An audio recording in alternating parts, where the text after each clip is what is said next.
Welcome to Cheap Controls. We make videos on things that we struggled with, hoping to help you so you don't. Consider subscribing and hitting that bell. I had a subscriber request to discuss float values and how you would move them from the Arduino up to the Nextion for display. I'm going to start in the Nextion. This isn't one of my more attractive Nextion display setups, but it should work for what we're trying to do. I have 4 boxes and a button. The first one is what Nextion calls a float. You see it down here, they call it a float. I have the value set at 1, 2, 3, 4, 5, 6. And you have these VVS0 and VVS1, which for, I don't know, forever I thought it was WS0 and WS1, but making this video, I finally figured that out.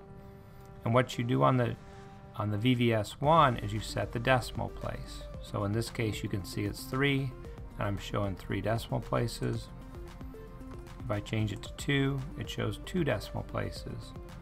The one above it, the VVS0, if I set it to 2, then it truncates it down to 1, 2, and then 5, 6, and it gets rid of the 3 and 4 because it takes the last 2, the 5 and 6, and the first 2, the 1 and 2.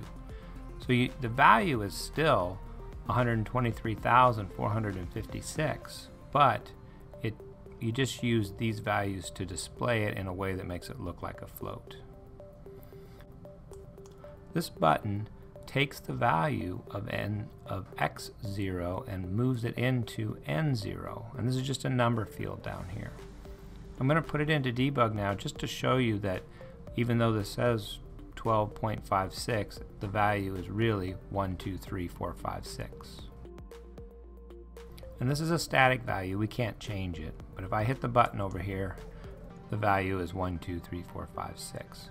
So the Nextion doesn't really have the ability to deal with float values. You have to do some manipulation, but it can display them, and that's what we're going to focus on.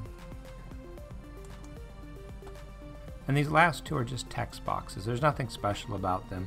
I'm going to use these 2 boxes just as display only. In 2 different ways I'm going to send string values up to the Nextion. Now we're going to move to the Arduino code. Now for this I have the basic setup. I'm using 2 serial ports. The main serial port is going to be for the Arduino serial monitor, so we can show some information there. And then serial 2 is going to go up to the Nextion in debug mode. And for the main loop we're going to put a delay in. If you've watched my videos in the past, I'm very much so against delays like this, but for tutorials or for testing they're fine. In order to speed up the video, I'm going to do some cutting and pasting. I'm going to have it serial print something to let us know in the serial monitor what it is we're currently doing in this tutorial, because I'm going to have a couple of different examples. So in this case it's just going to be a basic float value, and all we're going to do is just print it to the Nextion. I went ahead and set a potentiometer onto pin 0, and I have it going from 0 to 5 volts. Well, the way that the Arduino reads it in, it's going to read at 0 to 1024. So if we divide it by 204, we should get a value 0 to 5 with a good decimal point value. I just have that set as an int. And then under here, I have a variable of float1. And I take the Vn, or voltage in, and I cast it to a float, divide it by 204, and load it into this float1. And then I'm going to serially print float1 to the serial monitor, just so you can see that we have a good value. I'll put a link in the video up in the upper right here on a video that shows this in a little more detail. But what we're doing is we're taking T0, which is the text box 0 over here on the Nextion, and we're defining the text equal to float1. Now I have this comma 4, and I'll explain that later. But what we're doing is we're just sending it up followed by 3 FFs. If you notice, we have to escape a second quote before and after the value, because the text has to be surrounded by quotes. So if you put the backslash quote before and after the value, it'll send it as a text. It won't send it as a number, it'll send it as text. I'm going to upload this to the Arduino, put on the serial monitor, and then come back. So what I have here is I have it serial writing out the float value as it collected it. And then we have it over here sending the text value, and you can see the quotes going to T0, which is right here, and it's sending 3.1912. I set this back to its standard, and I'll go over that again when we get to this portion of the video.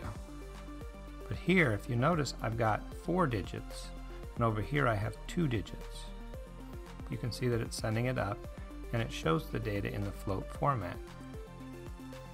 At this point you couldn't do anything with it because it's just text on this side, but since the Nextion doesn't understand float values anyway, there's not much you could do. And we'll get into sending a value when we start working on this, but for right now we'll show the display. I'm going to adjust the potentiometer and you'll see the value will go up and down.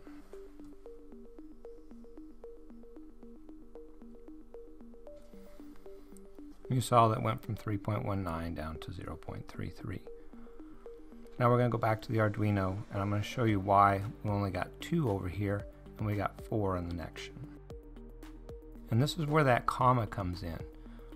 When I did the serial to print, we were sending it to the Nextion. We put the comma 4. It tells it to send it to 4 decimal places. Where if you don't put anything like we did up here, then it defaults to 2 decimal places. We're going to put 3 in just to show you the difference for now, and if I remember, I'll go back and change it to 4. So this is by far the simplest way to send a float value and display it on the Nextion.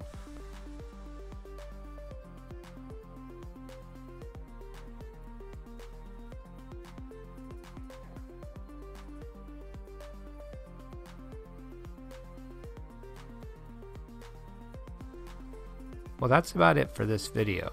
If you like what you saw, consider giving me a thumbs up, and also consider subscribing to the channel. Thanks for watching.